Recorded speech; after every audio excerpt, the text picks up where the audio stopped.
Esta noche estamos aquí con Jesús Camacho. Yo me dedico actualmente a la producción audiovisual, Vibes Film International, y nos dedicamos a hacer documentales sobre arqueología, historia y todo este tipo de temáticas, ¿no? Atlantis está ahora en Amazon Prime Estados Unidos, por ejemplo, en Apple TV, en Chipre, en Corea, en China. O sea, Atlantis ha traspasado barreras, pero de todas. La Atlántida que Platón cuenta con canales, con círculos concéntricos y demás, sí, está plasmada, por ejemplo, en Valencina de la Concepción. La ciencia no cree en la Atlántida, sin embargo nosotros, después de una investigación de más de 4 años, pues conseguimos dar con una Atlántida, si por ello hubieran sido, nos hubieran quitado de en medio, de manera literal. Nosotros recibimos incluso amenazas y, bueno, recibimos muchas cosas que entran dentro ahí de un capítulo un poco turbio, un poco negro. Supone hay una leyenda o se dice que hay pirámides en Sevilla. ¿Qué hay de realidad en eso? Sevilla, por antonomasia, es una de las ciudades más importantes e históricas del mundo. Entonces cabe una posibilidad tremenda de que los dinosaurios hubieran vivido aquí, que sabemos que vivieron aquí, porque además no existía el estrecho de Gibraltar, no había más.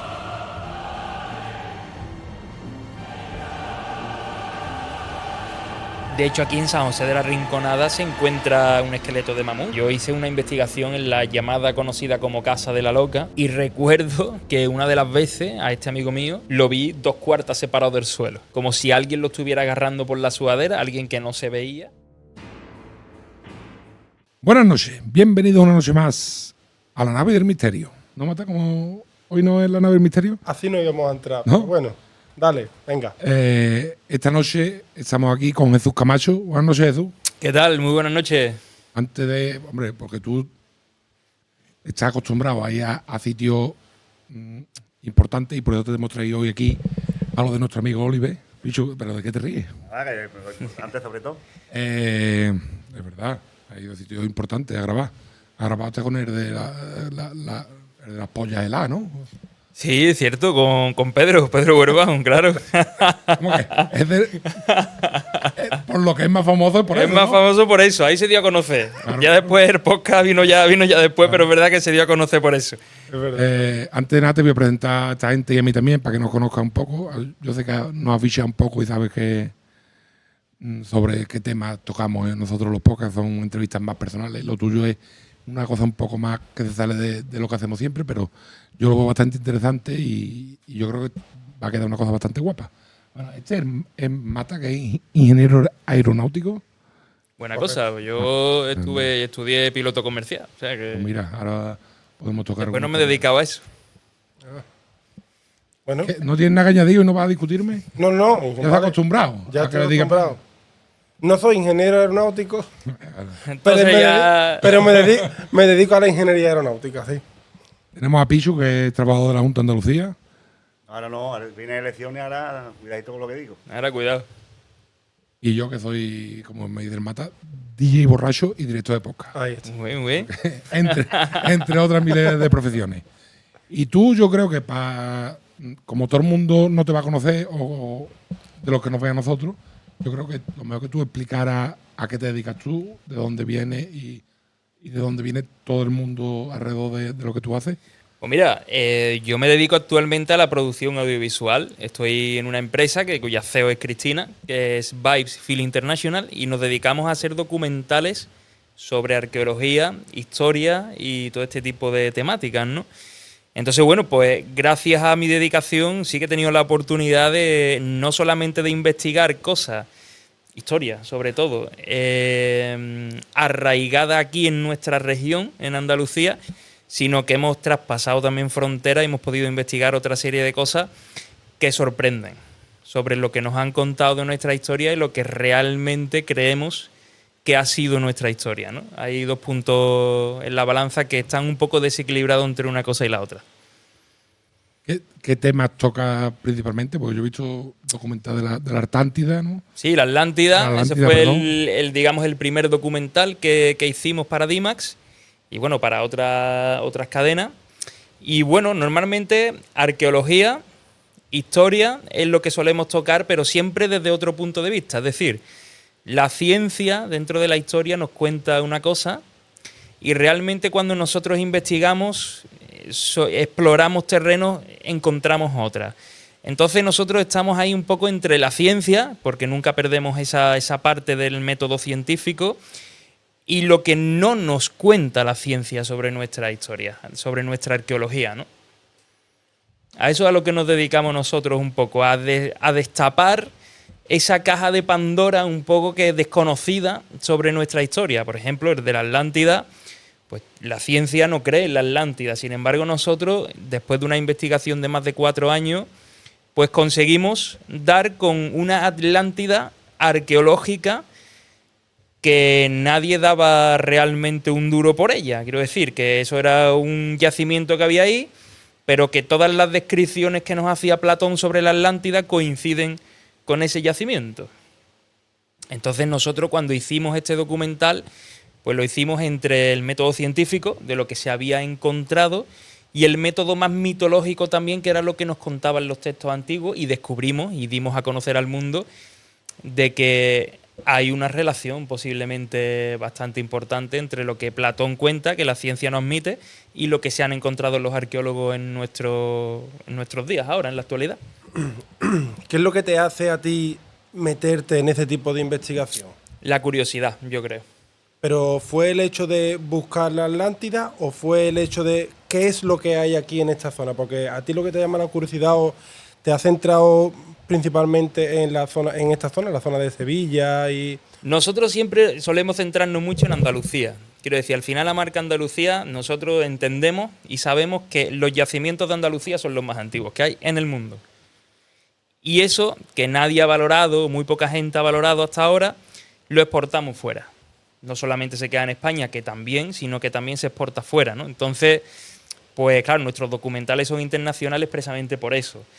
Lo del tema de la Atlántida, a mí me llamó mucho siempre la atención la Atlántida en sí, lo que Platón contaba. Yo siempre he sido un amante de la historia y una de las partes históricas que a mí me gustaba era la Atlántida. Claro, todo el mundo decía que la Atlántida era mitología, que no existía la Atlántida realmente o que estaba en Cádiz y tal, y tras unas investigaciones nos dimos cuenta que muy cerquita de aquí, realmente en el Aljarafe, pues hay lo que es el yacimiento más grande del mundo de época prehistórica, que coincide con todas las descripciones que nos dan los textos antiguos que hablan de la Atlántida. La pregunta del millón era si la Atlántida existía o no existía. Obviamente, bajo mi punto de vista, no existió nunca la Atlántida, sino que Platón relató una historia sobre una cultura basada en hechos reales que él le puso el nombre de Atlántida porque estaba más allá del estrecho de Gibraltar, en el Atlántico, en el océano Atlántico, ¿no? Pero eso no significaba que se llamara Atlántida, sino que Platón pues conocía esa cultura que fue muy importante, y él en un libro, mitad ficcionado, mitad realidad, plasmó esa historia, ¿no? Sobre esa... Pero, bueno, estuvimos viendo un poco también las civilizaciones que había en esa parte de la historia, y esa parte que Platón definía como Atlántida no podrían ser los mismos tartesos que estuvieron en la zona, y hacer ese cruce de uno ya lo llamaba Atlántida, pero la otra parte de la historia son los tartesos, ¿o no? Hubo un antes y un después.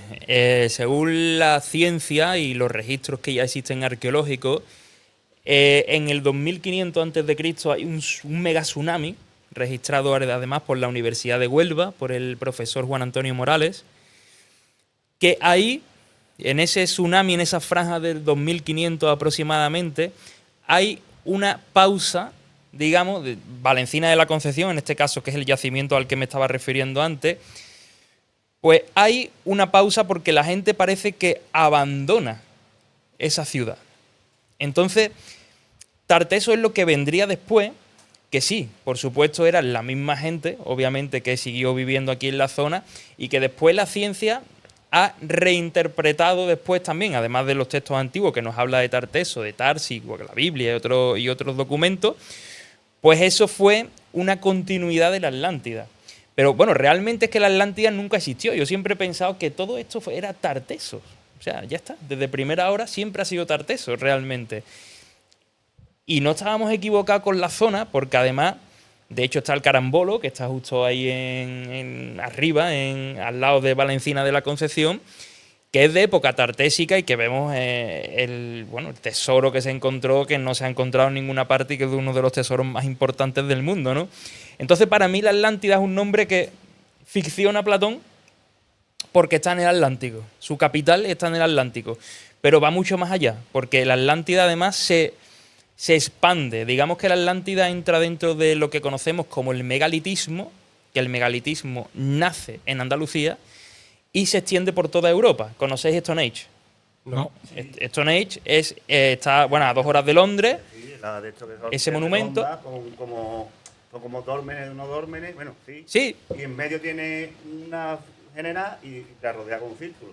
En Pichú. Es un cromlech, sí, parecido al Está dolmen. alineado con Las estrellas. Y las estrellas y demás. Vale, pues Stone Age, con lo importante que es el final del megalitismo. Realmente, antes de Stone Age, aquí se construían dólmenes, que antes de las pirámides de Egipto, aquí se construían dólmenes, y sabemos hoy día, por todo lo que tenemos, las hipótesis que hay encima de la mesa, de que el megalitismo y esa historia tan grande megalítica de todo el mundo nace aquí, en Andalucía. Y después se expande por toda Europa como una cultura. Esa es la Atlántida. La Atlántida realmente es el megalitismo, no hay más. Es una cultura que va pasando los años, llega Tarteso, después ya separa todo, llegan los romanos y ya la historia que vamos conociendo más reciente. Pero bueno, son nuestros antepasados más antiguos, con los que realmente yo creo que nace un poco la historia, ¿no? Dentro de la prehistoria. Entonces, el mito de la Atlántida como ciudad rodeada de agua, sin circular, ¿eso no existió tal cual? Sí, de hecho Valencina de la Concepción era una ciudad rodeada de anillos con agua, arriba, en el Aljarafe, y sí que existió. De hecho, se destruye tal y como Platón lo cuenta en sus escritos.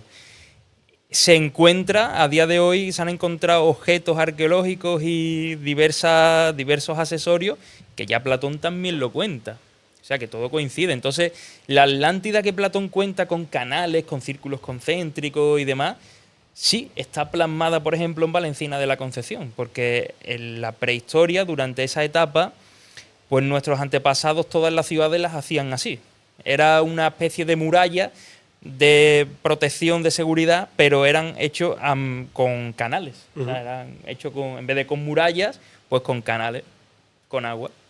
Y desde este descubrimiento que habéis hecho vosotros o vuestro equipo, ¿qué opina de eso los historiadores y los...? Pues claro, será una cosa que... ¿Qué opina la ciencia? ¿No? Exactamente. ¿Qué opina la ciencia? La ciencia nos ha querido, yo creo que si por ello hubieran sido, nos hubieran quitado de en medio, de manera literal.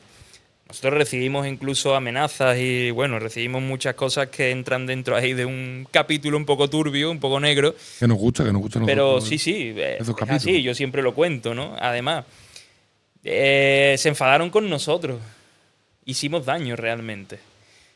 Si llegamos a contar mentiras no hubiéramos hecho tanto daño. Cuando tú le das importancia a algo es porque realmente sabes que has tocado una pieza fundamental.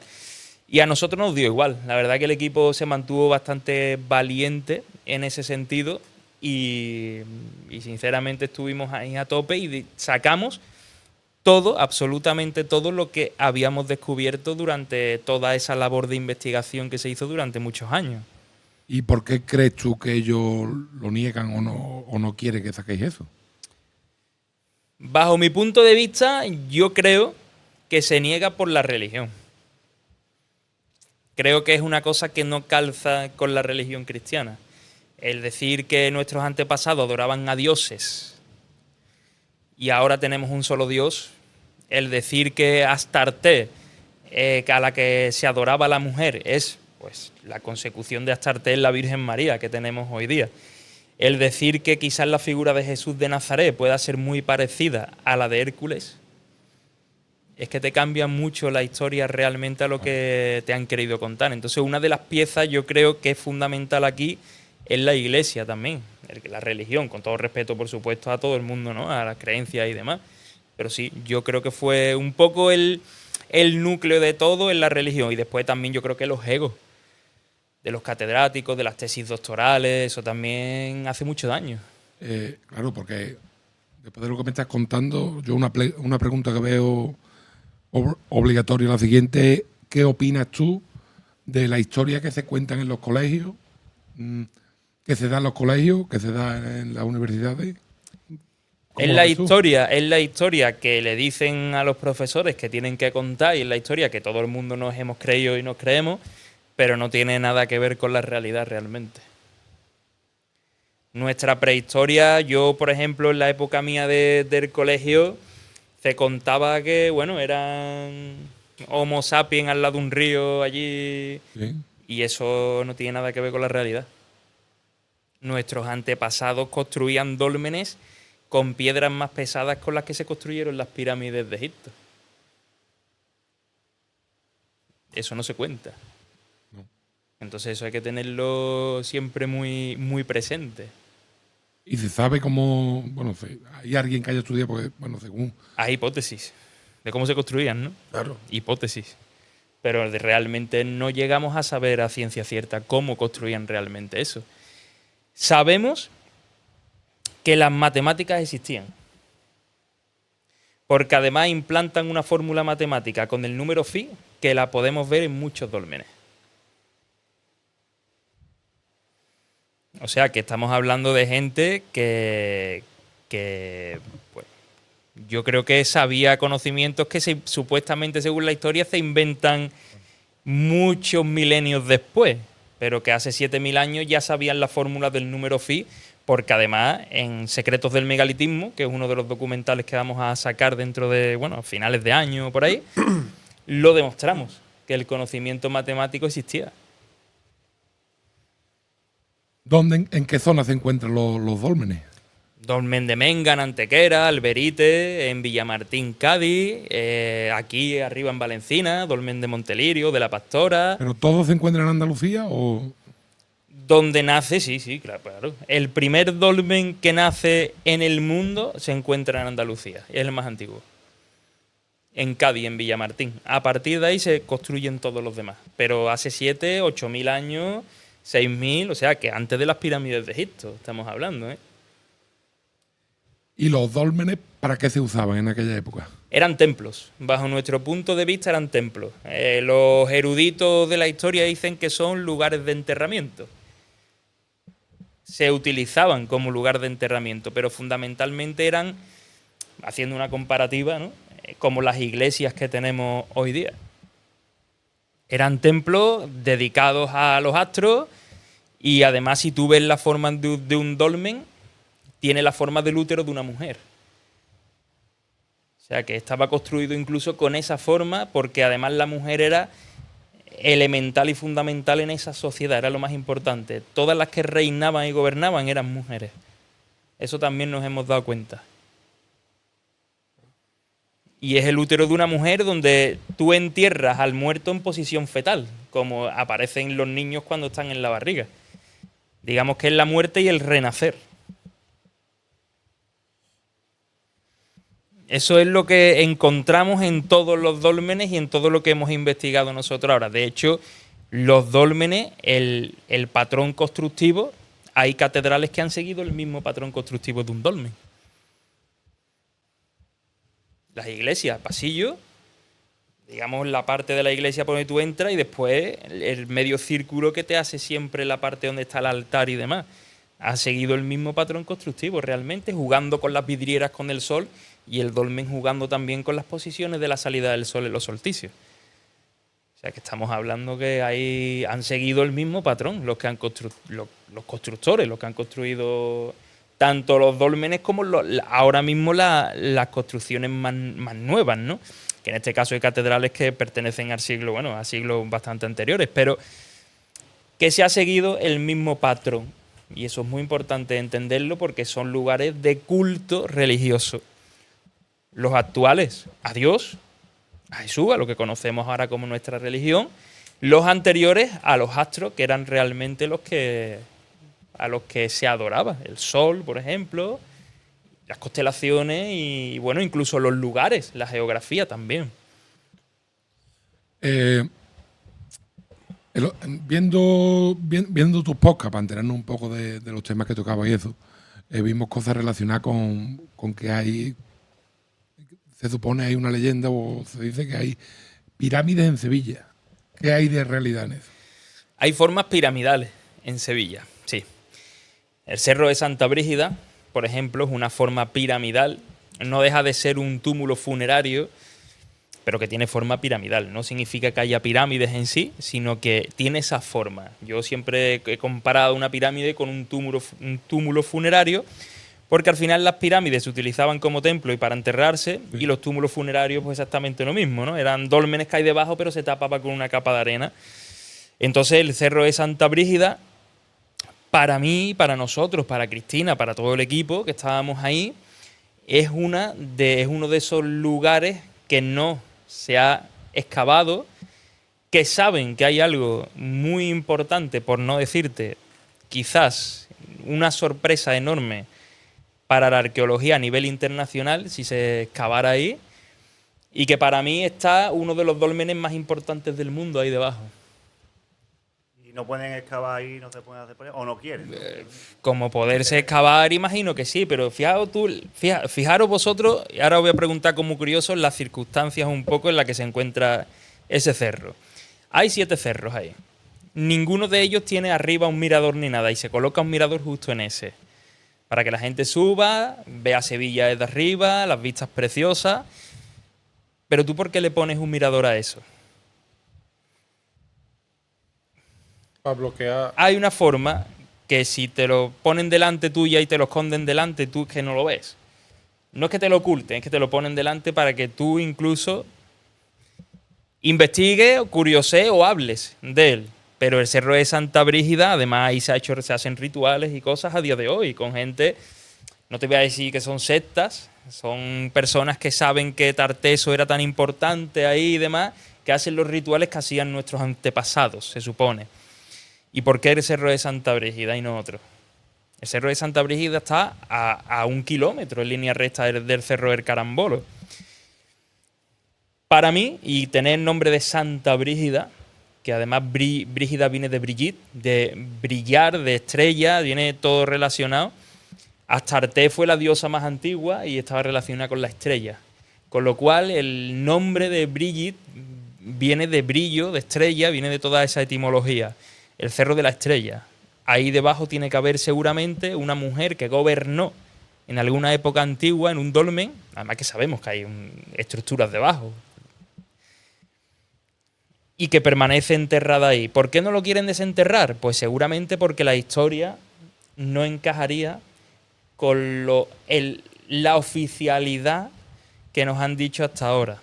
Es decir, un dolmen no puede ser más antiguo de 6.000 años. Pues de Villamartín es más antiguo de 6.000 años. ¿Y si ese dolmen que está ahí en Santa Brígida tuviera 9 o 10.000 años? ¿Qué pasaría? Ya no... Hay que reescribir. Y no se quiere reescribir nada. Que tiene. Y ahora reescribir la historia cuesta después de tantas tesis doctorales hechas con la verdad absoluta, ¿no?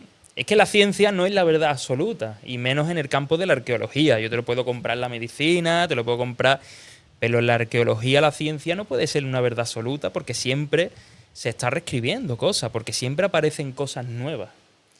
Nunca podemos tener dentro de la arqueología el ego de decir, yo he descubierto, hoy se descubre una cosa y mañana descubre otra cosa que tapa lo que tú has descubierto, y esto es así. Pero los egos de las universidades, de algunos catedráticos, tesis doctorales que no se pueden pisar, porque ellos sí que se creen que son dioses, algunos, no todos por supuesto, la minoría, también hay que decirlo, porque tenemos profesionales de la arqueología en el campo de la arqueología muy buenos, pero hay gente que tiene los egos muy altos dentro de la arqueología, y ellos han descubierto una cosa que si tú la pisas, su trabajo ya no vale. Entonces... Y no debería estar en el espíritu del arqueólogo continuamente descubrir lo nuevo, novedades sobre la historia, ¿no? Y debería. algo que cambie, debería, ¿no? Pero muchos arqueólogos hoy día, directores de excavaciones, no trabajan ni siquiera en las excavaciones, tienen un despacho. Y salir del despacho cuesta mucho trabajo. Esa es la realidad. El arqueólogo, su trabajo tiene que estar en el campo, descubriendo cosas, explorando. Tampoco hay, según nos cuentan ellos, no hay presupuesto tampoco para ello. Entonces también hay que entender que si no tienen un presupuesto para poder trabajar, muy difícilmente puedes salir a explorar cosas. Eso es algo que se tiene que entender y se entiende. Pero lejos de esto, explorar el campo, si a ti te gusta la arqueología de verdad, por ejemplo, yo muchas veces voy en el coche de viaje por ahí y yo voy fijándome siempre en todo. Hay un túmulo, hay tal, hay cual. Y eso lo ves, eso se te tiene que quedar y después pues hay que analizar y hay que ir a hacer un trabajo de campo, por supuesto, en el sitio. Y eso es lo que hacemos nosotros realmente. Y el arqueólogo hoy día, pues el que está de funcionario, está a gusto en un ayuntamiento y tampoco, bueno, ahí está para lo que se descubra, para las obras que se hagan, pero para poco más, porque es su trabajo y es lo que es la línea que le marcan, ¿no? Y hay que entenderlo también, obviamente. Y además que tienen el hobby de y la afición de parar obras. Ellos Exacto. les encanta eso. Eso sí, eso parar obras. No, parar obras. Yo espero construir siempre en un sitio donde no haya, donde yo sepa que no haya nada histórico, ¿sabes? En Carmona tienen un montón de problemas con eso. Sí, hombre, ahí está Juanma, nuestro amigo Juanma también, que es un arqueólogo de lujo. Juanma es más especializado en Roma, porque Carmona es verdad que. Y Juanma Román. Pero es verdad que Carmona, bueno, y toda la zona de los Alcores, y ahí es peligroso hacerte una casa y comprarte un terreno, ¿eh? Sí, bueno, yo conozco a mucha gente de Carmona y lo que hacen es que intentan esconder todo lo que pueden. Es que si Porque te paran al final, las obras, normal que se entiende. Es que al final te paran la obra y ahora se ponen a investigar y tardan 2 años con la obra parada y dices tú, bueno. Es entendible Claro. que haya gente que haga eso y no se le puede, no podemos reprocharle nada porque es así. Al final, tú te quieres hacer tu casa y quieres hacerla lo más rápido posible para que tú puedas vivir ahí lo mejor posible. Y si la ley dicta que tienen que pararte unas obras, que tienen que estar meses es que entonces, ¿sabes? También hay que entender esa parte. Pero bueno, nosotros entendemos todas las partes porque al final hemos estado trabajando con arqueólogos, trabajando con gente que ha construido allí una casa también como es. Y al final uno entiende todas las partes. Hay que ser neutral en todo. Es normal. La arqueología muchas veces es verdad. Lo que pasa en Sevilla ahora en la obra del metro, que han aparecido ahí cosas también por San Jerónimo y por la Macarena, ¿no? Es que claro, es que también Sevilla, por ejemplo, es una ciudad muy poco explorada desde el punto de vista extramuro, digamos. De la Macarena para acá, o de todo lo que ha sido en los exteriores de Sevilla, eso no ha estado explorado. Eso puede dar muchas sorpresas todavía. Esperemos. Lo que pasa es que las obras del metro no creo que nos enteremos de mucho. Claro. Porque cuando dices eso, supongo que tú tienes sospechas, ¿no? De algo, ¿no? A ver, Sevilla ha sido la ciudad más importante del mundo. De hecho, en la época de Cristóbal Colón, Sevilla era la capital del mundo. Y en la época prehistórica tenemos el yacimiento de Valencina de la Concepción con una extensión de terreno hasta ahora, que se sepa, de 1000 hectáreas. En época prehistórica me parecen muchas hectáreas. Los romanos, una gran ciudad romana, tenía 15 hectáreas. Imaginaos, en época prehistórica 1000 hectáreas, ¿no? Entonces estamos ante una ciudad que desde la prehistoria hasta prácticamente hace relativamente poco tiempo, hablamos de la Edad Media, por ahí, Sevilla fue la capital del mundo sin duda. El oro venía de América aquí y venía a Sevilla, no venía a otro lugar. Entonces, Sevilla por antonomasia es una de las ciudades más importantes e históricas del mundo. Eso hay que reconocerlo. Eso, aunque me guste más, yo siempre me he preguntado, ¿qué ciudad de Andalucía te gusta más? Tal? Yo, Granada. Haciendo de Sevilla, incluso Granada. Me gusta más que Sevilla. ¿Pero por qué? ¿Hay algún motivo especial? ¿Por Tiene las tapas? la sierra, las tapas también, importantísimo, por supuesto. No sé, creo que es una ciudad con mucho. Sevilla también lo es, obviamente, ¿eh? Pero creo que Granada es una ciudad con una estampa desde la Alhambra, desde arriba, súper bonita, ¿no? Creo que es una estampa que a mí desde que hace muchísimo tiempo ya me cautivó eso, ¿no? Has dicho que, bueno, antes de empezar podcast, nos has dicho que estás embarcado en varios proyectos nuevos. Sí. Y que, hombre, nos interesa que nos cuentes alguna Pues mira, cosita nueva. Uno de los proyectos es el de Bonsor. Bonsor era un pintor inglés, nacido en Inglaterra. Bueno, se vino aquí, a Carmona, y descubrió la arqueología. Entonces vamos a tocar un poco la parte biográfica de Bonsor desde el punto de vista arqueológico, porque Bonsor tiene muchos puntos de vista. Pintor, bueno, Bonsor era un viajero y un explorador, pintor, hacía de todo, ¿no? un artista. Y a Bonsor le vamos a sacar esa labor arqueológica que es la que se sigue manteniendo hoy día. Fue el padre de la arqueología española. Se siguen utilizando las técnicas que Bonsor implantó en aquella época. Entonces, bueno, pues tenemos el de Bonsor, tenemos un documental llamado Huellas del Pasado. Este os va a interesar porque a mí me gusta. De hecho, el viernes tenemos que seguir rodando este documental porque es Cristina, que la tenemos por ahí, es muy exploradora. Y un día, cuando fuimos a Jimena de la Frontera a grabar una de las partes de Atlantis, íbamos a grabar Atlantis, empezó a llover y no pudimos llevar a una de las cuevas que íbamos a grabar, no pudimos llegar. Era en mitad del Parque de los Arcos Nocales.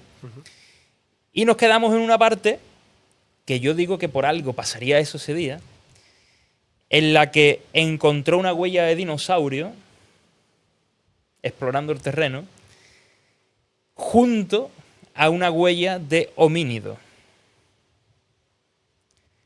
Los dinosaurios nunca convivieron con los homínidos. No había personas, ni homínidos, ni neandertales, ni nada conviviendo en la época de los dinosaurios. Y en este documental no solo enseñamos la huella del dinosaurio, la huella de homínido y hacemos otras comparativas, sino que decimos, ¿y si los dinosaurios no se extinguieron todos en su totalidad cuando nos ha dicho la ciencia? Y hace 300.000 años había alguna especie de dinosaurio, de reducto todavía en el campo de Gibraltar, porque además Jimena de la Frontera está a 20 kilómetros del Peñón de Gibraltar, de Algeciras, de toda esa parte, de la línea. Entonces cabe una posibilidad tremenda de que los dinosaurios hubieran vivido aquí, que sabemos que vivieron aquí, porque además no existía el estrecho de Gibraltar, no había mar, con lo cual la conexión África-Europa existía, y esas huellas indican que convivieron con el homínido y el homínido convivió con el dinosaurio. Ahora os enseñaré las huellas si queréis para que las podáis ver. ¿Esa huella nadie la había descubierto? Nadie, hasta ahora. De hecho, y claro, quiero ver vuestra cara de sorpresa. Yo antes de verla me estaba imaginando una huella fresquita, es como recién pisado, pero digo, eso no va a ser. Claro, evidentemente no. Yo me voy a la huella, sé qué pasa. Tiene que Después. Sí, un piecito.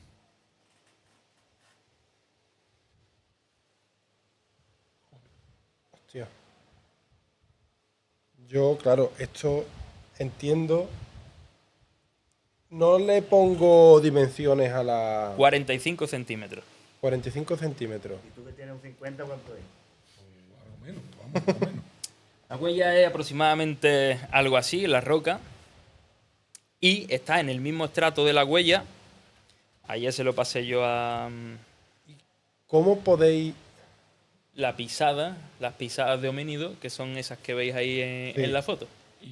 Claro, yo esta lo veo más claro que el otro, porque claro, la otra, supongo que con estudios de expertos, claro. De hecho, Porque se ha sacado. Para darte cuenta de eso, tienes que ser muy experto en... Pues Cristina fue la que se dio cuenta Claro. de eso, indagando por el sitio, que estábamos estábamos comiendo de hecho, dando una vuelta por el lugar, que nos pareció además muy... A ver, Parque Natural de los Arcos Nocales es un sitio donde se concentra el mayor número de cuevas con pinturas rupestres de Andalucía. Yo creo que uno de los de España. El sitio en sí han vivido, allí hay mucha prehistoria, claro, pero por supuesto no nos esperamos esa huella tan grande con 3 garras en la parte de delante, que era, bueno, y ahora lo metes en IA y demás y te dice que es una huella de dinosaurio, además. O sea, la IA te canta que es una huella tridáctila de dinosaurio, posiblemente un T-Rex, o de algún tipo de descendientes del T-Rex, ¿no? Dinosaurio carnívoro, por otro lado también, que en África existía, en el norte de África en aquella época, eso está comprobado. O sea que digamos que las conexiones podrían coincidir incluso. Pero claro, encontrarte una huella de dinosaurio, tú dices, bueno, no es raro. Hay en muchos sitios huellas de dinosaurio, en Jaén, tenemos huellas en todas partes de España prácticamente. Pero claro, encontrarte una huella de dinosaurio y huellas de homínido, eso es lo raro. Eso no se había hecho nunca, no se había descubierto nunca en ninguna parte. Aunque hay en Texas, en Colombia, hay pinturas rupestres que hay dinosaurios con hombres con lanza representados, pero bueno, eran pinturas rupestres. Que bueno, que ellos pintaban lo que veían, también os digo. Pero no dejaban de ser pinturas. Pero esto así tan claro, pues no apareció nunca en ninguna parte del mundo. ¿Qué te ha pasado cuando has enseñado la foto a la comunidad científica? Que me han dicho que no son huellas. Pero yo entiendo por lo que me lo han dicho. Porque yo le enseñé, a la comunidad científica que habían descubierto en Matalascaña las huellas de hace 300.000 años de homínidos y de animales, de elefantes y demás. En Matalascaña hay una zona donde se ha descubierto unas huellas que tienen 300.000 años de antigüedad. Y yo se lo pasé a algunos expertos que estaban trabajando ahí. Tú imagínate un tío que se dedica a explorar, a producir documentales, pero que no es ni geólogo, ni arqueólogo, ni nada. Aunque, por supuesto, siempre me rijo por método científico, no soy los que digo a lo loco, no. Entonces, claro, si tú haces un descubrimiento en Huelva, que además si pones a comparar las huellas de Huelva con las nuestras, es que son exactas, son iguales. Es que ese estudio para ellos, que estaba a punto de publicarse en una revista científica, además, eso puede ser un palo importante, que no debe de serlo. Pues se descubre en Huelva, o se descubre en Cádiz, o se descubre donde sea, pero eso funciona así. Claro. Entonces nosotros sí que sabemos que son huellas al final, porque, vamos a ver, son muy claras. Hemos sacado molde, hicimos un molde en 3D, rellenamos con una especie de silicona especial el molde de donde estaba la huella marcada, que no contaminaba ni nada. Y cuando hemos sacado el positivo, sabemos que la huella te la deja implantada. O sea, sabemos, es una huella. Lo que pasa es que para la comunidad científica también aceptar que cabe la posibilidad de que un dinosaurio pudiera convivir con algún tipo de homínido en algún momento de la historia, cuando los dinosaurios se desaparecieron hace, se supone, millones de años. Volvemos otra vez a lo mismo de antes. Hay muchos egos, mucha historia que hay que reescribir otra vez de nuevo, y eso no interesa mucho tampoco. Pero bueno, yo escuchándote a ti es que me queda claro que es que hay que investigar y hay que siempre. Y hay que actualizarse, o sea que si pero hay eso descubrimientos nuevos, pues es como todo. Al final en la medicina, ¿qué se hace? Se actualiza, se investiga y se sacan cosas nuevas siempre. Pues en el campo de la arqueología no funciona así. O sea, en el campo de la arqueología es ya lo que se ha dicho de los dinosaurios, vamos a dejarlo ahí, que ya está muy bien, y ya vamos a sacar cosas nuevas. Si descubrimos cualquier cosa, pues bueno, pues lo sacamos, pero Eso lo dejamos como está. entonces, a ver, las huellas son clarísimas. Cuando uno está allí, en Jimena de la Frontera, además en una parte donde hay cuevas, hay pinturas rupestres, hay vegetación jurásica, de época jurásica. Se sabe que allí ha habido vida desde épocas muy remotas. Entonces, ¿por qué no podemos aceptar, por lo menos investigarlo? Porque yo te mando una foto a ti y tú no me puedes decir, si es esta misma foto, tú ves claramente la huella. Tú no me puedes decir, no, eso no es una huella. Si es que allí llegaba al mar. Bueno, allí llegaba al mar ¿en qué época?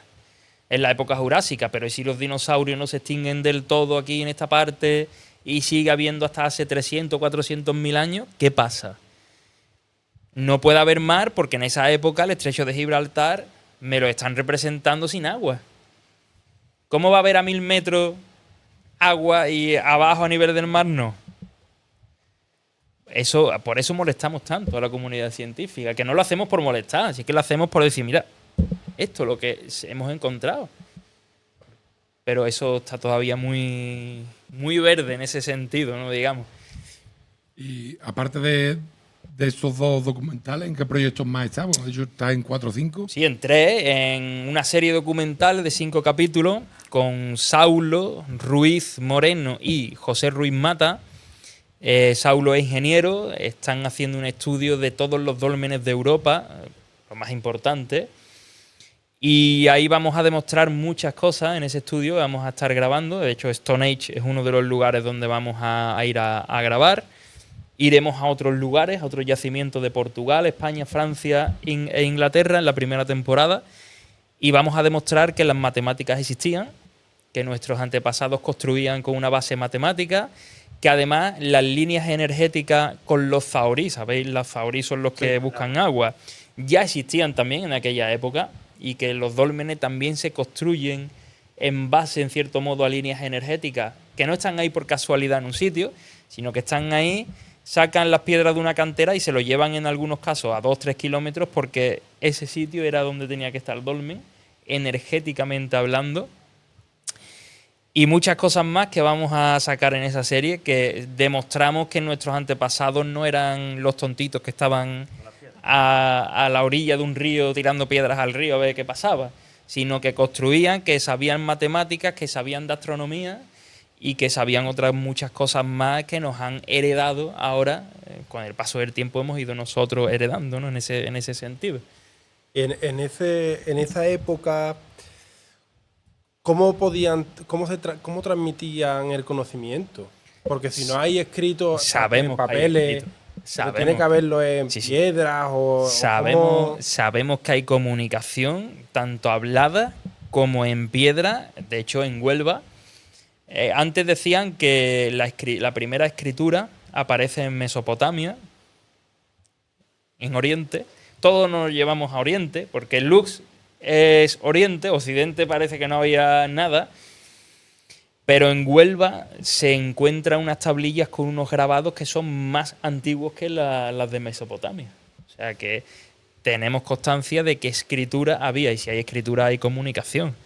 Entonces eso se transmitía con la escritura. De hecho, se han encontrado muy pocas cosas aquí en Andalucía, pero por el problema que te comento, que os he comentado. Que aquí no había dinero, nunca hay dinero para excavar. Yeah.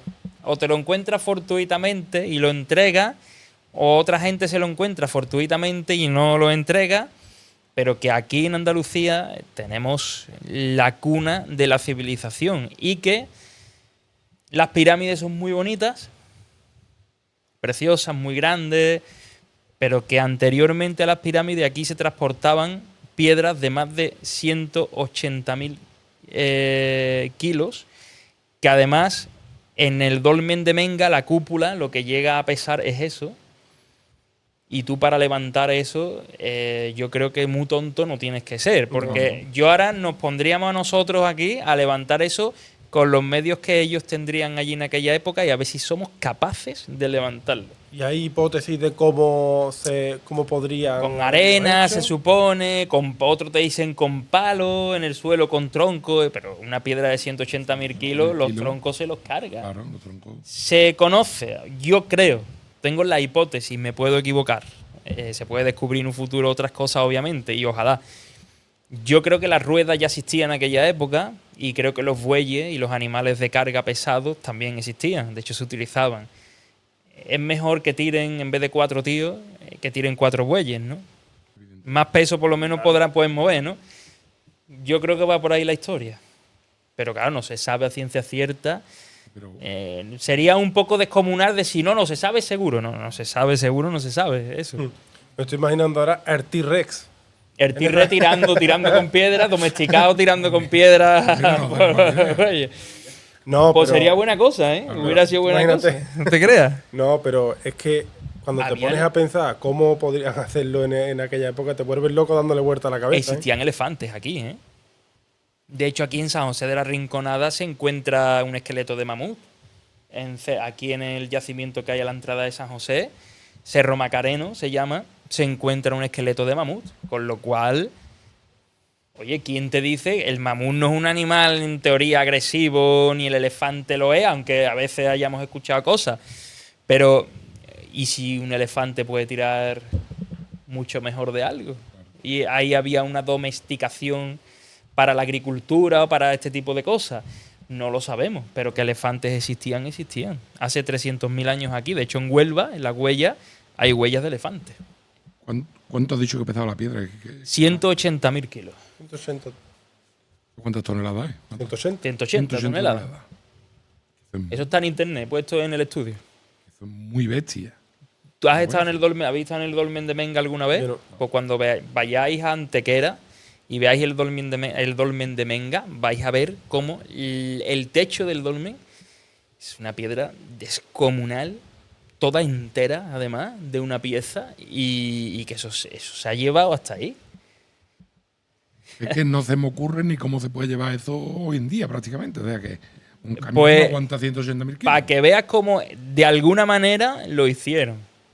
De alguna forma lo hicieron. ¿Cómo?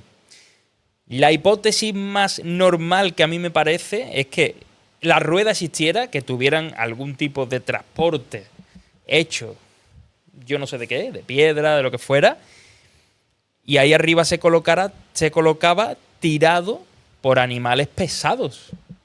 Animales pesados me refiero a elefantes, que lo tenemos, o bueyes, animales que pueden pesar Mover mucho, muchos pueden kilos. tirar bastantes kilos. Ahí va a haber gente en los comentarios, porque he visto yo ya en otros vídeos y comentarios, cuando se hablan de este tipo de cosas, el típico que pone, vaya que son flipados, esas piedras ya estaban ahí puestas así y ya está. Yo creo que de más flipado pensar que las piedras aparecen ahí de esa forma y ya está, que alguien las pone ahí por muy antiguo que sea. De hecho, científicamente se sabe de la cantera que salen esas piedras, porque allí en el sitio ese no hay piedras de ese tipo. No son naturales de allí, Claro, ¿no? no son naturales. Entonces se sabe porque hay en Menga, en este caso, en Antequera, hay a 1,5 kilómetros aproximadamente de donde está el dolmen hoy día construido, hay una cantera que es de donde es el mismo tipo de piedra. De hecho, el dolmen de Antequera tiene una particularidad, el de Menga, porque no es un dolmen que mire a la salida del sol. Es un dolmen que mira a la cara del indio.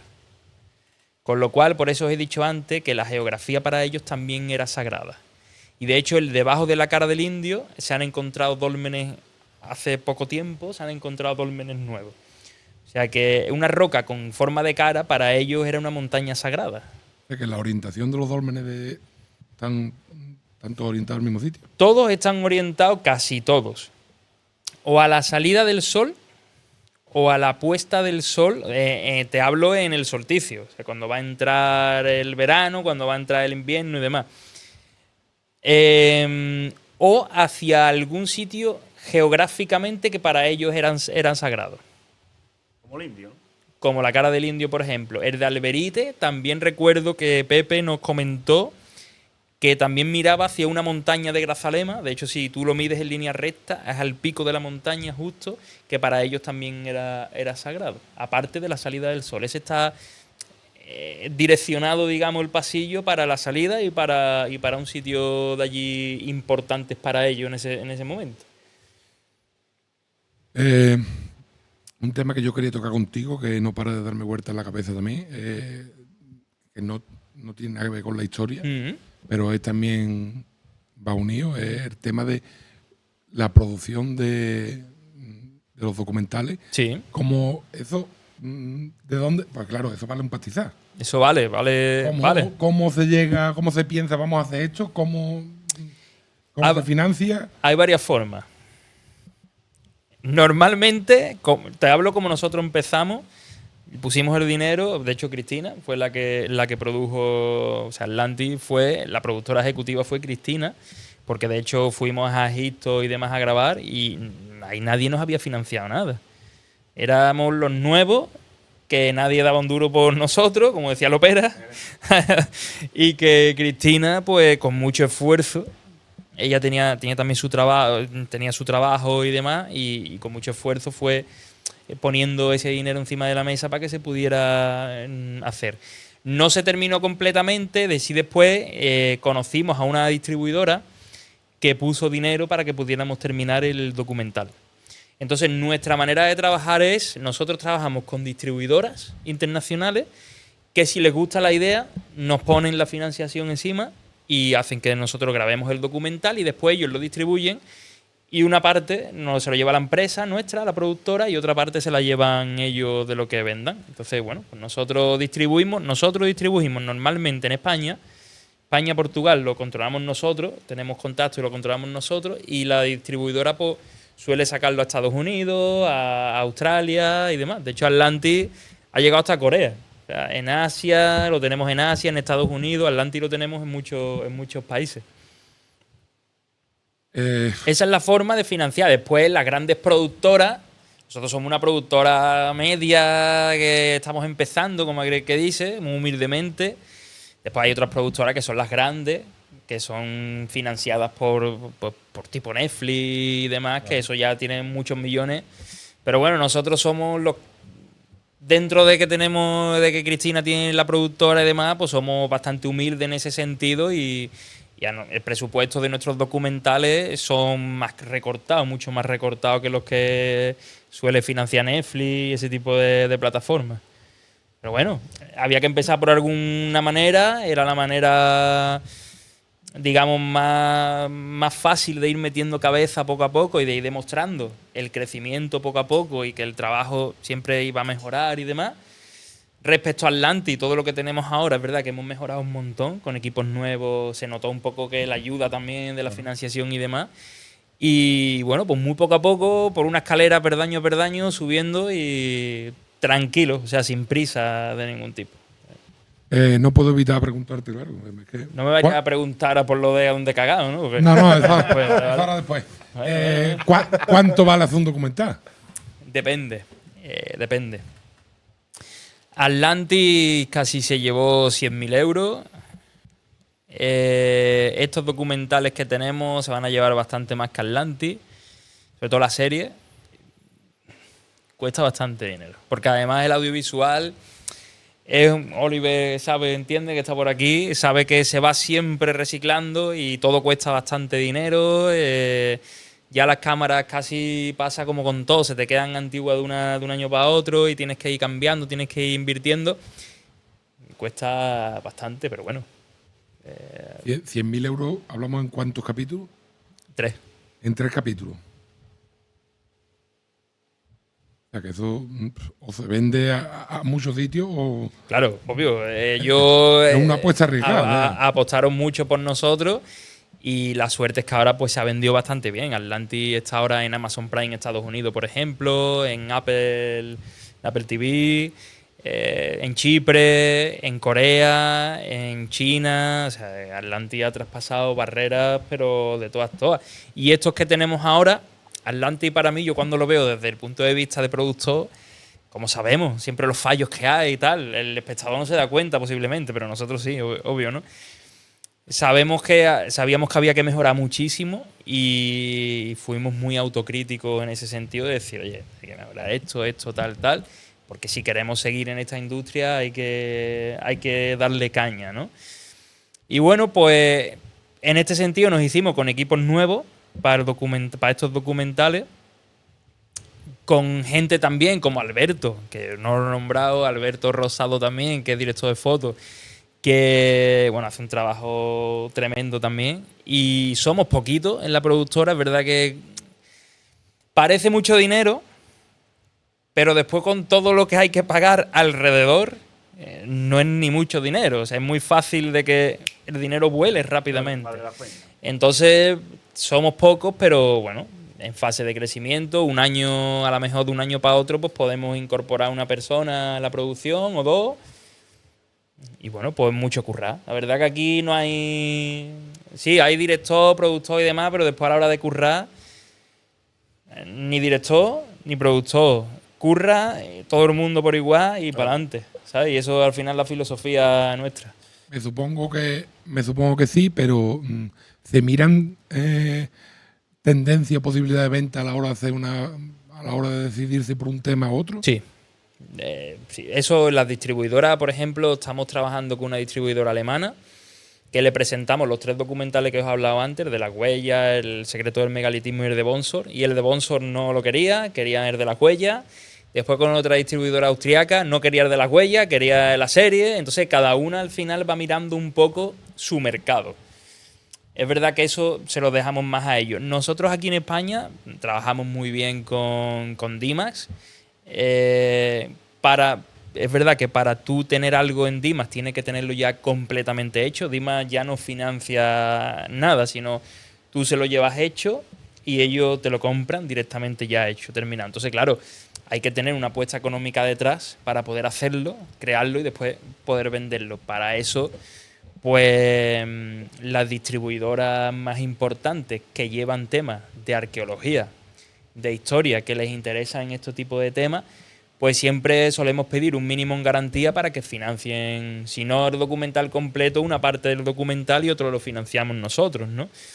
Y bueno, pues hasta ahora así de momento nos va bien. El día que nos llegue Netflix, que conocemos a gente de Netflix también y estamos hablando, no permanentemente con ellos, pero sí cada cierto tiempo estamos enviando algunos proyectos por si salen y demás, pues oye, bienvenidos sean, ¿no? Pero nosotros de momento tenemos que tirar desde la parte más humilde y seguir currando, o sea... Yo, Y- dale. No, si te ofrecieran presupuesto ilimitado, ¿qué proyecto te embarcarías? Que dijeras tú, esto me meto aquí y hasta que no saque lo que... Tengo muchas ganas de mucho. De hecho, tengo en mente muchísimos proyectos. Pero alguno que tú veas al nivel económico o que... ¿Sabes qué pasa? Yo cuando pienso en un proyecto, quizá a lo mejor puede ser uno de los fallos que tengo, nunca pienso en el nivel económico. Es decir, yo lo pienso, esto puede ser interesante, siempre pienso en la historia de la arqueología. Eso también es verdad, siempre me lleva por ahí, o el true crime, posiblemente también creo que es uno de los temas que ahora está muy de moda.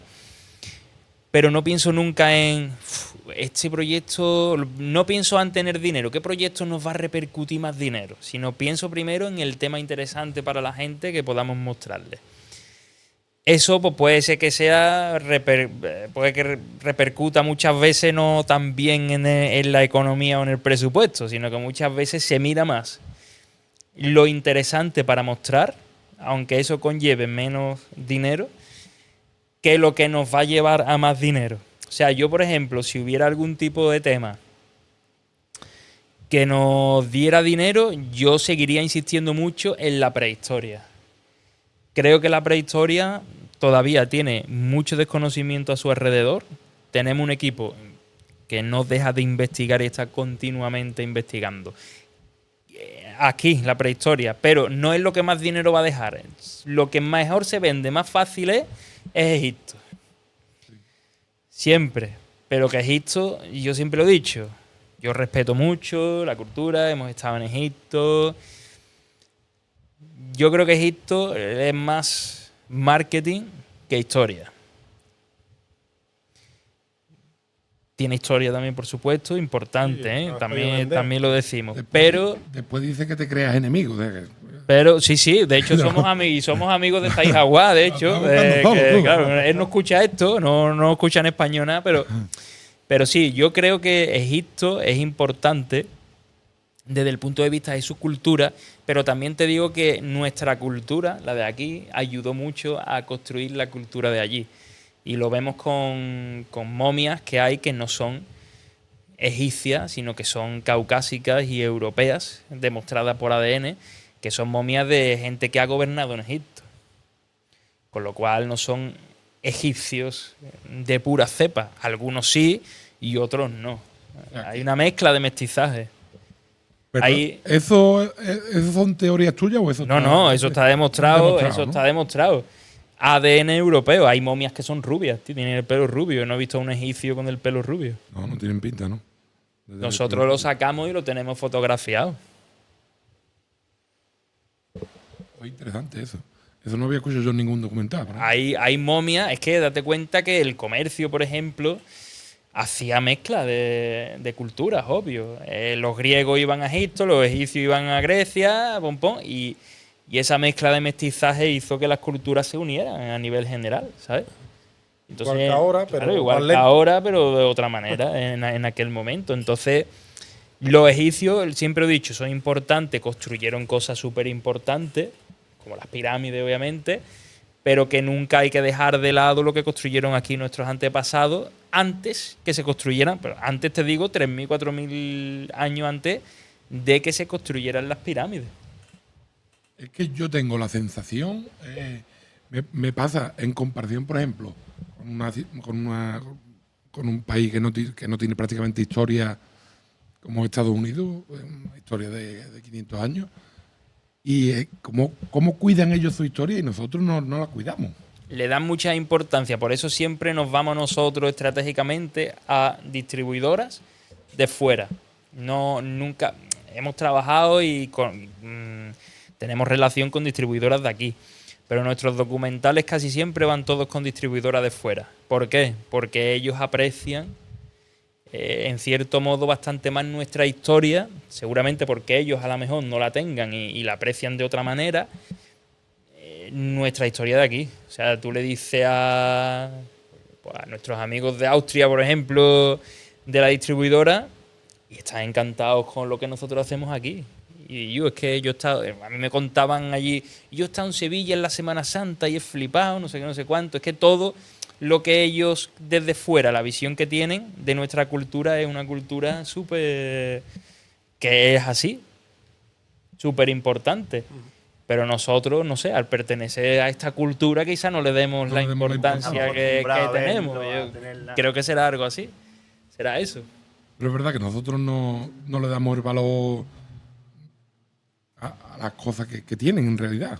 Pues mira que tenemos cosas, ¿eh? Claro, pero tenemos cosas muchas más que ellos, claro. que demuestran que aquí se inicia, yo creo que gran parte de toda la historia a nivel mundial.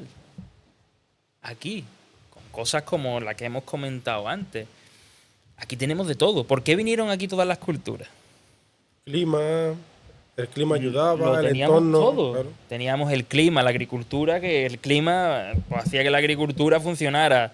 La técnica de la pesca, de la navegación, que ya la técnica de la navegación sabemos que es súper antigua. Según se data ahora, hace por lo menos entre 30 y 40 mil años que se conoce que se navegaba. Entonces, es que eso ha conectado a todas las culturas, Claro. realmente. Pues, sabemos que nosotros aquí, por el lugar donde se ubica la península ibérica, es un lugar privilegiado. Y eso otras culturas no la tenían. Clave, esa es la clave. Claro. Entonces aquí venían todos, los romanos, los griegos, y aquí vinieron todos. Hasta los japoneses vinieron en su día, en Corea del Río, ¿no? Tenemos Japón, la cultura japonesa, lo tenemos ahí, vinieron todos. ¿Pero eso en qué época fue? ¿En qué año fue eso? Eso fue ya más recientemente, cuando vinieron aquí los japoneses, pero vinieron, llegaron hasta aquí. Los vikingos, es que han venido todos, prácticamente. ¿Por qué venían? Pues porque aquí teníamos la riqueza que hemos dicho, teníamos las minas. No podemos olvidar el mineral. Las minas de Río Tinto eran las minas más importantes del mundo.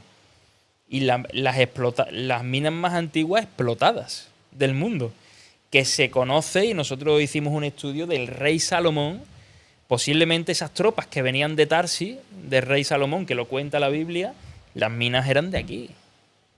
Las minas de Río Tinto.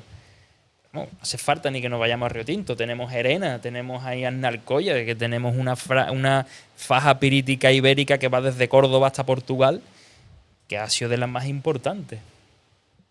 Y después el paso hacia la ruta del estaño, en las Islas Casitérides, en las Islas Británicas. Quien controlaba esa ruta del estaño tenía el control de todo. ¿Quién controlaba? El Atlántico, los atlantes, la civilización que vivía aquí.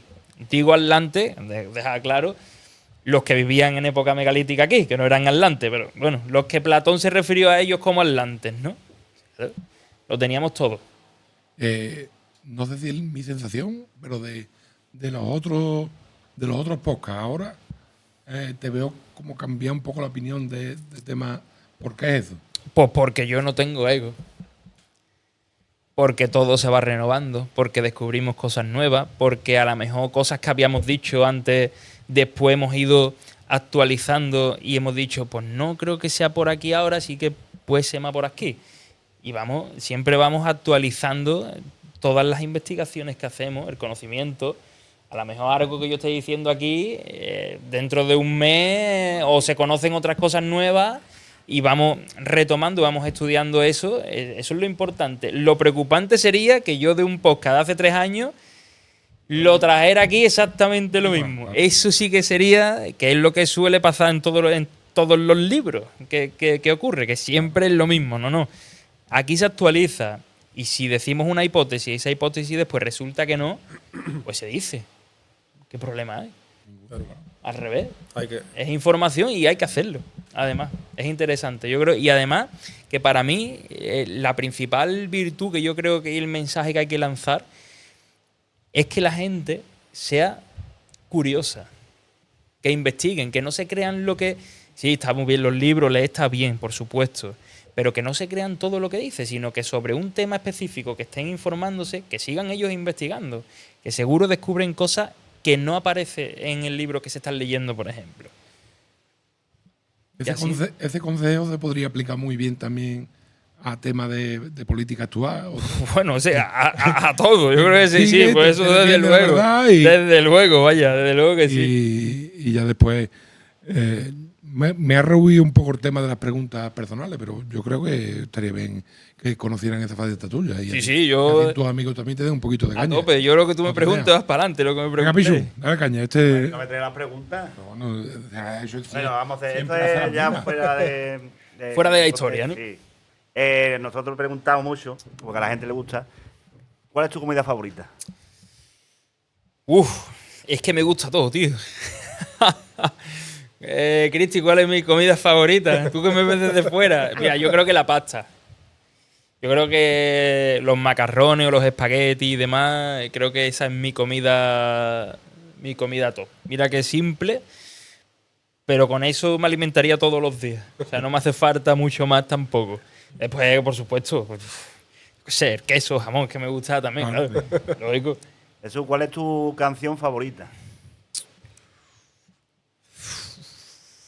Ahí me pillas porque tampoco tengo una canción favorita, pero hay una, de hecho, te la voy a buscar aquí, que ahora pongo mucho, que es de Bajal, por ejemplo, o Más cara o te daré, que es la que más suelo escuchar ahora. Pero es verdad que en el coche, cuando vamos Cristina y yo, lo que escucha esta mujer, sobre todo, yo es que no tengo muchos artistas favoritos. Realmente, ella me dice, pero tú no eres fan de ningún... No. Y un concierto Arquería, es que no iría a ningún concierto de nadie en concreto porque yo sea fan, la verdad. Que me perdonen los músicos. Bueno, SFDK, sí, es verdad que SFDK es lo que más he escuchado siempre, por ejemplo. Que además que son de aquí del barrio, además. Somos fans, somos todos fans. Sí. Eso, por ejemplo, sí. El rap quizá me tire más que cualquier otro estilo musical. ¿Cuál es tu película favorita? Pues, por ejemplo, una de ellas, La momia. Se veía venir, vamos. Se veía venir. Más o menos. Por ejemplo, después, cuando era chico, veía mucho Solo en Casa. Era un cansino de Solo en Casa, tío. En Navidad, en verano, era Solo en Casa hasta en la sopa. Era muy pesado. Jumanji también, cuando era chico. Fíjate tú que ahora, por ejemplo, en la actualidad, yo no suelo ver la tele. Ni siquiera suelo ver ni Netflix. O sea, más bien Cristina es la que tal. También dentro del género de terror, que es lo que más me mola, las de Expediente Warren, un poco toda la saga, es lo que más también me suele tirar bastante. ¿Qué superpoder te gustaría tener? Teletransporte. Yo creo que es lo más teletransporte. Ese sí lo tengo más claro. Ese sí es más rápido para contestar. ¿Y dónde es el primer sitio que iría? Pues mira, un sitio que me gusta mucho, tampoco pido la verdad es que tanto, a Cabo de Gata, Almería. Es un sitio cerquita y es de los sitios que más me gustan y donde más a gusto me siento. Es mi sitio favorito. Venga, Pichu, dale caña. La pregunta estrella, ¿no? No, espera. ¿En qué época de la historia o prehistoria te gustaría haber vivido? En la época de Valencina de la Concepción, cuando fue el auge de Valencina de la Concepción y demás, hace 3500, en el 3500 a.C., 4000, hace 6000 años aproximadamente.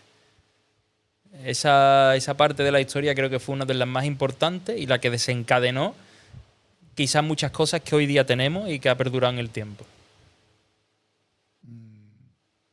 Te voy a reformular la pregunta otra vez, porque claro, ¿tú qué has dicho? ¿Que te gustaría haber vivido o que te gustaría visitar en un momento puntual? Me da lo mismo. Es que es distinto, ¿eh? Viví en esa época hace 3.500 años. Sí, pues sí. ¿Sí? Sí, posiblemente sí. Era una época quizás que se vivía más en conexión con la naturaleza. Creo que eso lo hemos perdido. Creo que en vez de 5 sentidos había 6, incluso 7 sentidos. Creo que tenían mucho más sentido nuestros antepasados que nosotros y que hemos ido perdiendo con el paso de los milenios. Y yo creo que es una etapa aunque nos parezca muy antigua, muy de piedra y tal, creo que es una etapa en la que yo creo que las personas en aquel momento llegaron a su auge, tanto mental como espiritual ahí. Y sé que sí, o sea, sé que ha sido así, me da toda la impresión. De hecho, a mí una vez bueno, os voy a contar una anécdota, ya que os gusta también el misterio. Yo recuerdo una vez grabando, ¿te acuerdas? Bueno, Cristina estaba también, en Tejada la Vieja, ¿sabéis dónde es? Escacena del Campo.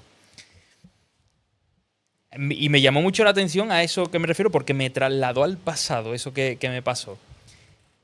Estábamos rodando, allí estamos en mitad del campo, solo se escucha naturaleza, no se escucha nada más. Y de buenas a primeras yo escuché el sonido de una espada chocando con otra. Nadie más lo escuchó del equipo. Ni se metió en el sonido de nada. Lo escuché yo, allí al oído. Y eso me trasladó a una época súper antigua, la época de Tarteso, que es donde está atado ese sitio. Una espada chocando con otra. Ahora sabemos que allí hubo guerras. En aquel momento yo no lo sabía. Imaginaros, o sea, eso me dejó súper marcado. Ese simple sonido de las películas que todos hemos escuchado, de gladiadores y demás, lo pude escuchar allí, pero como si estuviera en mitad de una lucha de alguien. Yo esto te lo he escuchado decir. Sí. Lo has contado más veces, ¿no? Sí, es algo que he repetido mucho porque me llamó mucho la atención ese sonido.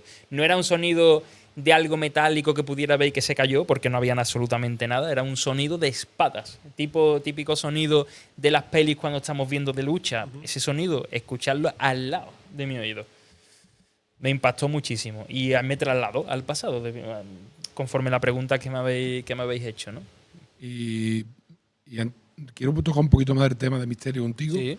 pero antes, suelta la pichu ya hay que decir. No, ahora tengo otra. No te asustes tú. Que has dicho de la naturaleza. Sí. ¿Qué te llevaría a una isla desierta? Solo te puede llevar una cosa. Fuego. Mechero, ¿no? Una piedra de... Claro, sí. Un mechero, algo para hacer fuego. ¿Y la Tienes pregunta ahí es mucho. bella? ¿El sitio más raro en el que has cagado? Yo, antes que lo dijimos y demás, ya te digo yo que creo que en una Repsol, en los servicios, es el sitio más raro donde he cagado, entre otras cosas porque no soy de cagar en mitad del campo. Es que si me estoy cagando y veo que, o pienso que alguien me puede ver, se me quita las ganas directamente. Entonces, sí, yo creo que en una Repsol, en el servicio, además, mirándolo muy bien, porque somos escrupulosos para eso también, ¿sabes? Creo que incluso en cuclilla, no llegué ni a posar el culo en el bate. Suelo ir con todo hecho ya cuando voy por ahí. No lo Sí. deberé hecho, ¿no? A mí me cuesta el primer día, ya el segundo... Hombre, si no hay más remedio y Claro, te viene y ya está, pero no me ha ocurrido nunca eso. Si la puerta de guía aparece por la ermita, la cruz de guía aparece por la puerta La de la cruz ermita, de guía hay que darle. complicado. También has tocado temas de misterio, ¿no? Sí, de hecho yo empecé en el misterio realmente. O sea, mis primeros pasitos que yo di en el mundo audiovisual fue en 2012 y fue con Cuarto Milenio. Ya hacía yo algunos pinitos por aquí de investigaciones que hacíamos, lo típico, un grupo de amigos que íbamos a tocagado, íbamos a investigar con un móvil cuando salieron las primeras grabadoras en los móviles, ¿no? No llevábamos ni nada. Y me vino por ahí, por el misterio, hasta colaboraciones y algún tiempo que me llevé con Cuarto Milenio trabajando, como 3 años más o menos o por ahí. Y a partir de ahí seguí haciendo algunas cosillas. De hecho, me voy de vez en cuando con un amigo mío, con Rafa y demás, a hacer algunas cosas. Hoy día sí que estoy preparando un proyecto ya más pro para la productora de Misterio, con José Manuel García Bautista además.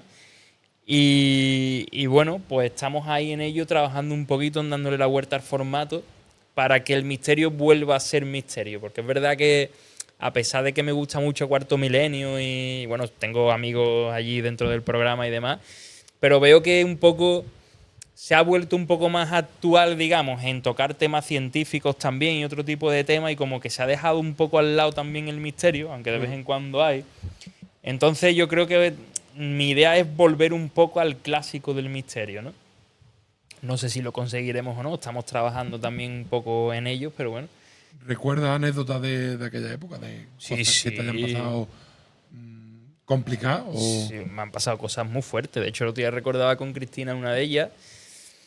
que fue, bueno, yo hice una investigación en la llamada conocida como Casa de la Loca, aquí en Palomares del Río, la finca de la Riguela, donde se contaba una historia que le cuentan a José Manuel García Bautista, que esto es como todo, claro, José Manuel García Bautista es periodista y a ti te cuenta alguien una historia y tú pues, la redactas y demás, pero no era la historia verdadera de la casa. Y empezamos a investigar la historia verdadera y recuerdo ir un día con un amigo, que además es bastante sensitivo y demás, y fuimos 5 personas.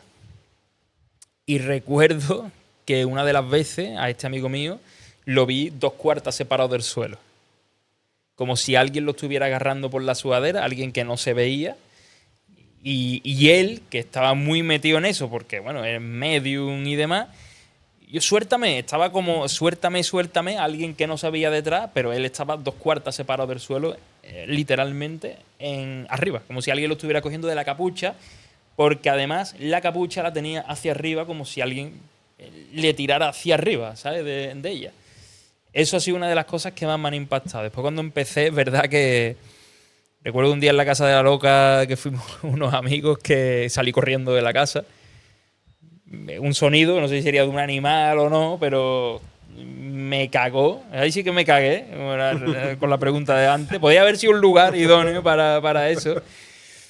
Y sí que me cagué bastante. Como anécdota, eso fue al principio, obviamente. Y soñé hasta con la casa esa noche.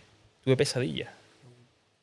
Después lo más fuerte que me ha pasado ha sido eso de Pepe, me digo en su nombre, de Pepe, que venía conmigo ese día y fuimos testigos 4 personas más, vamos, no fui yo solamente, fuimos 4 personas que vimos lo mismo. Y después tuve una experiencia también con Manuel Delis. Veníamos de grabar de un Nachuelo con Cuarto Milenio y típica carretera de sierra y demás, con curvas y vimos una luz verde en mitad de la carretera que cuando nos íbamos acercando salió en vertical hacia arriba, en cuestión de 2 segundos desapareció. Nunca supimos qué fue, pero nos quedamos callados como 5 minutos en el coche. A los 5 minutos más o menos dice Manuel Deli: ¿tú has visto lo mismo que he visto yo? Digo, la luz, ¿no? Nunca supimos qué fue, pero quizá más relacionado con el fenómeno ovni, teniendo en cuenta de que en aquella época el tema de drones y esas cosas no existían. O sea, era 2012 precisamente, era el año. No sé qué fue, pero fue algo que yo no he visto más, ni lo he visto nunca. Y estudié precisamente para piloto comercial, es decir, que tengo cierta cercanía con el ámbito de los drones, de los aviones y demás, y eso no era ni un helicóptero, ni un dron, ni un avión. O sea, eso lo tengo claro. Nosotros tuvimos allí, no voy a hablar pues entrevistamos a 2 mujeres que son brujas, se dedican al tema ese, no, pero te voy a preguntar por otra cosa, que también va relacionado con el misterio, es que tuvimos allí a José Manuel, que es enfermero, bueno, es jefe del turno de enfermería de San Lázaro, y dice que, bueno, que le ha escuchado muchas cosas relacionadas allí con el tema de una monja. No sé si te suena a ti esa historia. No de San Lázaro, me suena el tema de la monja del Hospital de las 5 Llagas del Parlamento de Andalucía. Yo me dediqué a la seguridad privada durante bastantes años, antes de meterme en el mundo del audiovisual. Y yo tuve un compañero, obviamente no voy a dar nombre ni datos, que se suicida dentro del Parlamento de Andalucía porque estaba pidiendo el cambio de lugar de trabajo porque pues veía una monja, una niña, mientras hacía rondas en el Parlamento de Andalucía. En el Hospital de las 5 Llagas. Que él lo decía, ¿no? Sí. Nos lo contaba a todos los compañeros. De hecho, hay todo el mundo que está trabajando actualmente, incluso. Yo no conozco a nadie, pero vamos, os lo confirmaría. Y ocurren fenómenos paranormales muy fuertes, realmente. ¿Y tú en aquella época viste algo allí? Yo no llegué nunca a trabajar en el Parlamento de Andalucía. Me hubiera encantado, la verdad. Trabajar por curiosidad, básicamente, de este tipo de cosas, ¿no? Pero he trabajado en sitios donde yo, por ejemplo, me pasó una vez, yo os voy a contar el sitio porque ya me da igual. En el Club Pineda, yo trabajaba de noche de seguridad allí, y yo en la Casa Club, en el restaurante, una de las noches cuando cerrábamos y nos quedábamos 2, pues cuando se iba todo el mundo, pues dábamos una huerta para que todo el mundo vea. y yo veo un hombre con una chaqueta que se mete en el servicio. Voy a esperar al hombre para que esperara a la última persona. Yo me quedé esperando en la puerta pues 10 minutos y el hombre no aparece. Cuando me meto dentro no hay nadie en el servicio.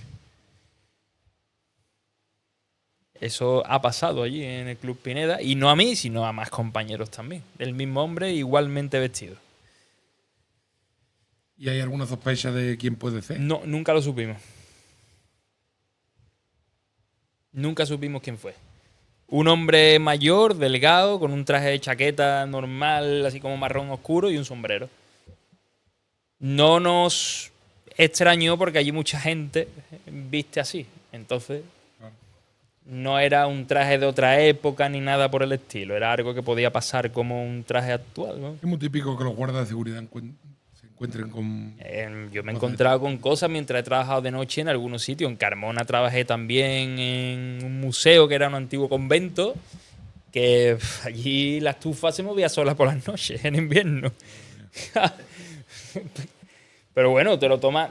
En mi caso yo me lo tomaba un poco con... Bueno, pues, como me gustan esos temas y he estado muy involucrado en esos temas también, pues no me lo tomaba tampoco al terror, sino bueno, decía, hostia, deja de dar patadas ya aquí, ¿sabes?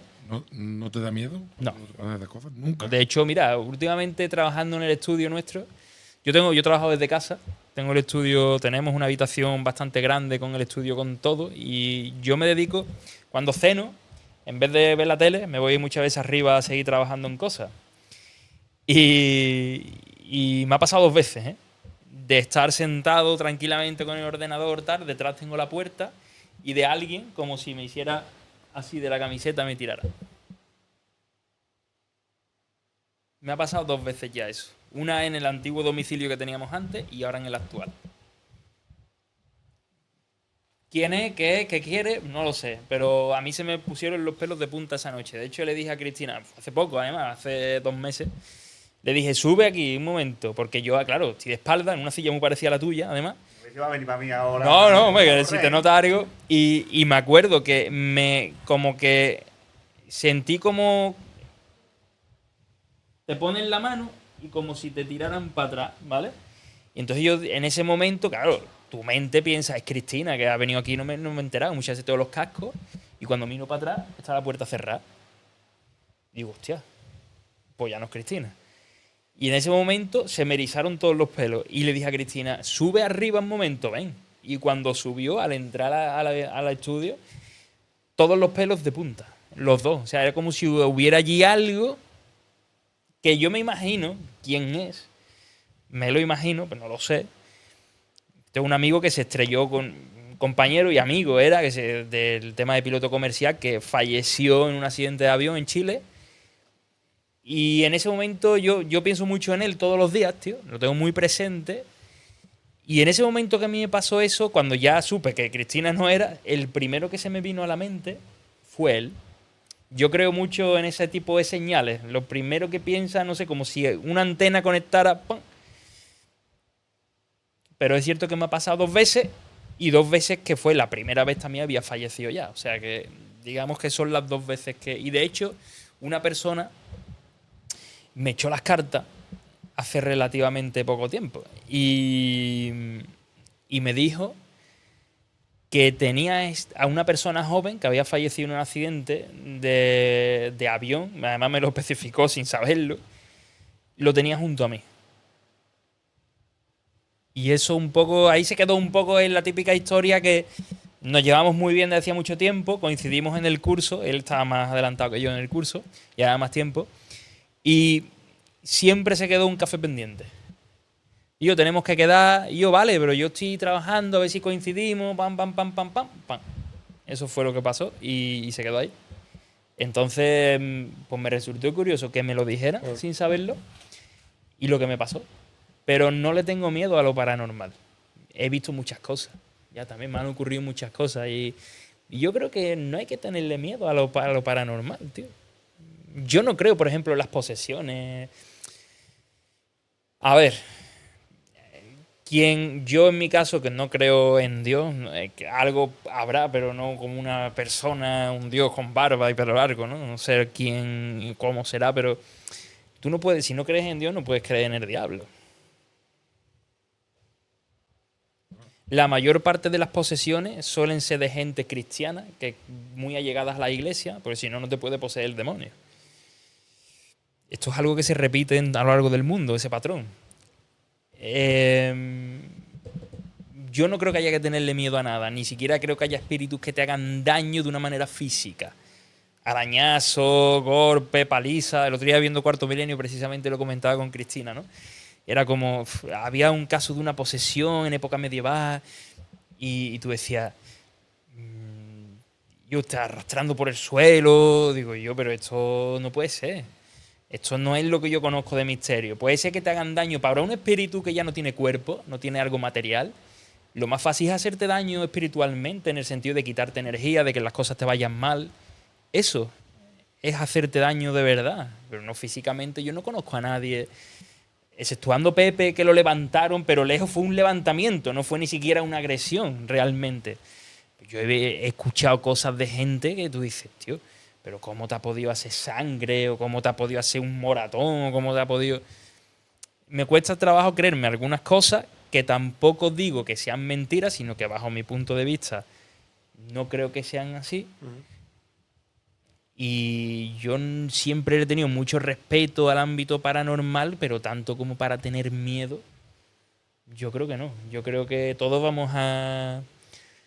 Dependiendo de nuestras creencias, todos vamos a llegar ahí. Ahora hay muchos podcasts con experiencias cercanas a la muerte, contándote todo este tipo de cosas. Y a mí me parece fascinante realmente eso. Ninguno queremos morirnos, pero el que ha muerto y ha vuelto, siempre ha coincidido que ¿para qué ha vuelto? Sino que estaba mejor allí en el otro lado, ¿no? Esa es la paradoja y el gran misterio que tenemos en la vida. Que de verdad lo único que tenemos claro cuando nacemos es que vamos a morir. Y todo lo que pasa en medio... Con lo cual la vida y la muerte, desde la prehistoria ya, le rendían culto a la vida y a la muerte. Imagínate. Bueno, Jesús, yo creo que ha estado bastante interesante tu podcast. Yo te quería dar las gracias por parte de todos nosotros. Gracias Por supuesto. a vosotros y a Oliver también ahí por la invitación, a todo el equipo, que somos los que estamos, los que están aquí atrás también, a todos los compis que curran y para mí ha sido un placer venir aquí a hablar de historia, de lo que hayamos tenido la conversación. Siempre un Además que no te esperaba alguna de las preguntas, eso está claro. Pues yo le he hecho patrocinio hasta Resol, pero tienen buenos servicios, tío. La verdad es que tienen buenos váteres, La gama de descuento en el guay. Tienen buenos váteres, sí, sí. Un placer y nada, encantado. Y cuando queráis, pues aquí estoy. Y nosotros también agradecer que nuestros seguidores se habrán dado cuenta que este platón no es el que utilizamos normalmente. La escalera ya no está detrás. Es una pirámide, yo creo que... Dale las gracias a Oliver, que estamos aquí en sus estudios centrales de Oliver Twist, por prestarnos este pedazo de plato. Y nada. Que nosotros estamos acostumbrados a grabar en mi casa, ¿no? Si has visto alguno... a ver, un podcast se puede grabar en verdad claro, en en cualquier cualquier lado. parte. Yo creo que tampoco esa es la especialidad de los podcasts, lo que lo hacen especial. Lo importante del podcast al final es que el contenido sea como el vuestro. Yo creo que variado, que puedas aprender de todo el mundo que va desde diferentes puntos de vista, con diferentes vivencias al final. Claro. Y yo creo que eso os deseo todo lo mejor, por supuesto, que sé que vais a muchísimo más, seguro. Igualmente. Muchísimas gracias. A vosotros, siempre. Gracias, Edu. ¿A nosotros llegamos o no? Sí, llegamos. Sí, llegamos. Yo estoy esperando a ver si viene alguien detrás mía. Que venga. Hemos acojonado con las últimas historias. No, pues despídete tú. ¿Está? Me mata, dale caña. Bueno, suscribiros. Gracias por vernos hasta el final. Besitos. Besito, toma. Venga, hasta el siguiente episodio. Corta.